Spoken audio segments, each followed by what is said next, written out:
人生你個 mindset 嘅狀態咧，通常喺4個層次度嘅叫做最唔好咧，就係我係一個好拒絕嘅狀態，即係我好 rejection 嘅狀態嘅，就係話呢啲嘢咧，即係我接受唔到我都唔明點解我做啲咁嘅嘢啊，即係呢啲嘢，我唔中意做呢啲嘢咧，好抗拒嘅狀態嘅。咁可能再上多個層次咧，就係一個我哋叫做咧忍受嘅狀態啦，即係你可能 tolerate 緊啊，即係係咁噶啦，咁但係每天可能我又投訴緊啦，又覺得自己懷才不遇啦，又大材小用啦，咁每天咧可能真係呻好多啊，食飯時間呢樣唔好呢樣唔好啊，咁如果去到第3個層次再上少少咧，就我叫接納啦，就係好與唔好，咁呢個係工作嘅一個部分啦，人生都一樣嘅，係你接納嘅啫。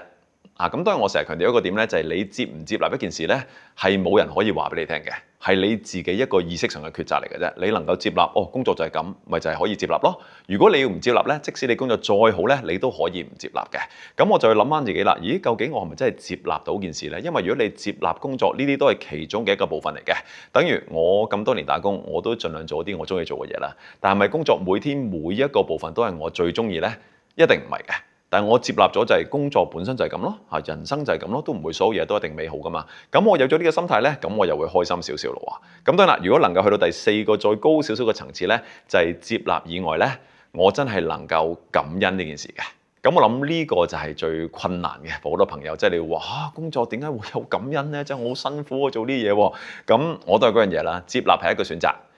感恩都係一個選擇。咁每天即係我哋有好多嘢可能真係唔係我最想要嘅，但係有啲咩嘢其實我得到咗咧，等於你有呢個工作機會啦，你公司俾到呢啲資源俾你啦，你有呢啲嘅同事啦，你都叫做到大部分時間都係你中意做嘅嘢啦，咁都係嘅。你究竟感唔感恩一件事咧，都係睇下你點樣去睇嗰件事咯。咁所以從我打工，我諗幾早期開始咧，我俾咗個練習俾自己咧，因為感恩係真係要練習嘅。等於投訴都要練習㗎，我哋慣咗練呢樣嘢啫嘛。咁可唔可以調翻轉練下感恩咧？咁我就俾自己一個少少嘅練習咧，就係每天翻工途中嗰幾分鐘嘅時間，唔係太多嘅啫2分鐘時間，諗緊今日有邊5件事我可以感恩嘅咧。咁其實都係逼自己做嘅，咁但係做下做下就會成為一個習慣咯。咁我都諗翻再次我都幸好有工作啊，咁呢間公司都唔錯啊，中間都好多學習嘅機會啊，我啲同事都非常之好啊，我老闆都唔錯啊，咁就不停 remind 自己啲嘢咧，希望都係帶動翻少少嘅正能量。咁再次點解我想帶出頭先嗰4個階段咧，就係話每天翻工可能你面對工作都一樣嘅，但係你嘅心態可以完全唔一樣，就係啦，究竟你係拒絕緊呢件事啊？你係忍受緊呢件事啊？你係接納緊呢件事啊？定係你係感恩呢件事咧？咁我諗最終都係我哋自己心態嘅一個協調嚟嘅。咁但係個好處咧，就係最終個控制權其實喺我哋嗰度。